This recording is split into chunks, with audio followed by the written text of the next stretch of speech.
अलैकुम पाकिस्तानियों, मैं हूं प्रोग्राम ट्रेल 5 का मेज़बान फर्रुख नवाज भट्टी। और साथियों, मैं हमेशा बात करता था कि शहर इक़्तिदार शहर कूफा से कम नहीं है। तो यकीन जाने आज मेरा दिल इसलिए बड़ा दुखी है कि कल एक इतना बड़ा फैसला हुआ, पूरा मीडिया मैंने खामोश देखा और वकला कम्युनिटी के हवाले से इस्लामाबाद बार के प्रेसिडेंट की मैं को देखता रहा, कोई प्रेस रिलीज आई हो, कोई उस पर बात हुई हो, और डिस्ट्रिक्ट बार के जो प्रेसिडेंट हैं उनकी कुछ अपना प्रेस रिलीज आई हो, या पाकिस्तान बार कौंसिल या सुप्रीम कोर्ट बार कौंसिल के हवाले से कोई बात आई हो, क्योंकि ये मामला एक नहीं 19 इंसानी जानों का है। हाँ पाकिस्तानियों, आपको थोड़ा सा मैं माजी की तरफ लेके जो है वो जाना चाहता हूँ। 2014 में इस्लामाबाद कचहरी के अंदर एक दहशतगर्दी का वाकया हुआ, जिसमें दहशतगर्द जो है वो दाखिल हुए और उन्होंने वहां पर फायरिंग की, और उस फायरिंग के नतीजे में जो है वो 19 लोग जो हैं वो शहीद हुए।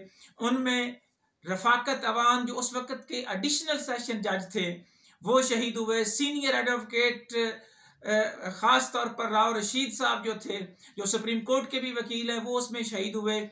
और बैरिस्टर फिजा तारिक मलिक, जिनको बाद में पाकिस्तान आर्मी ने डॉटर ऑफ पाकिस्तान का खिताब भी दिया, वो शहीद हुई। तनवीर हैदर शाह शहीद हुए और 14 लोग और जो है वो शहीद हुए। और इसकी FIR जो है वो सबसे पहले सिर्फ 4 लोगों पर दर्ज करवाई गई और थाना मारगला ने ये FIR जो है वो दर्ज की। FIR नंबर था 139/14 और उसके खिलाफ जब वकला सुप्रीम कोर्ट गए तो अज खुद नोटिस की समाअत हुई, जिस अज खुद नोटिस के बाद सुप्रीम कोर्ट ने जुडिशल कमीशन जो है वो बनाया। उस वक़्त के जज जस्टिस शौकत अजीज सदीकी और उनके साथ एक मेंबर थे, और उस कमीशन की रिपोर्ट जो है उसको पहले क्लासिफाइड किया गया, ये वो रिपोर्ट भी मेरे सामने है, और फिर डी क्लासिफाइड उस रिपोर्ट को जो है वो किया गया, और फिर ट्रायल करने के हवाले से ख़ास तौर पर कहा गया कि जनाब इसका स्पीडी ट्रायल होना बड़ा ज़रूरी है, क्योंकि इंसानी जानों का ज़िया हुआ है। और यहाँ पाकिस्तानियों में आपको ये भी बता दूँ कि इस हवाले से ना सिर्फ शुदा को कंपनसेट किया गया, बल्कि जहाँ पर ख़ास तौर पर मैं जिक्र करूंगा कि लाइब्रेरी राव रशीद के नाम से बनाई गई, लेडीज़ बार रूम जो है वो बैरिस्टर फिजा तारिक मलिक के नाम जो है वो बनाई गई।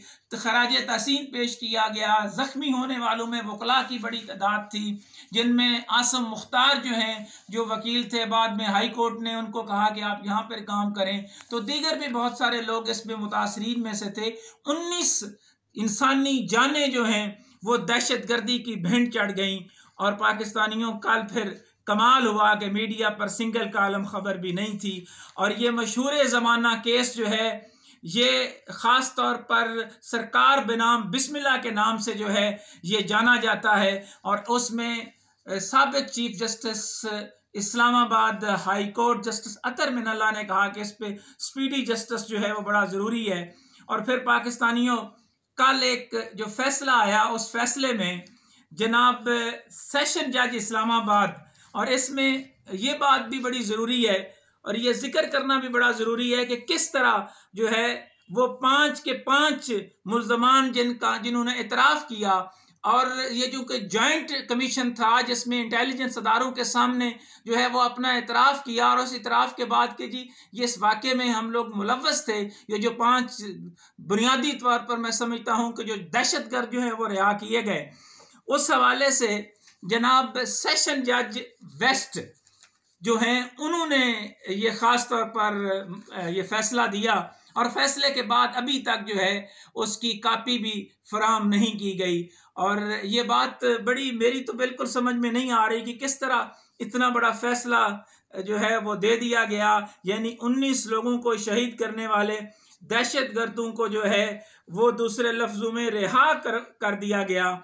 और इसमें मैं यहाँ ये भी पूछना चाहता हूँ, ख़ास तौर पर जो कहते हैं कि फ़ैसले के बाद आप गुफ्तगू कर सकते हैं, तो ये सुप्रीम कोर्ट के सामने ये फ़ैसला है। ये इस वक्त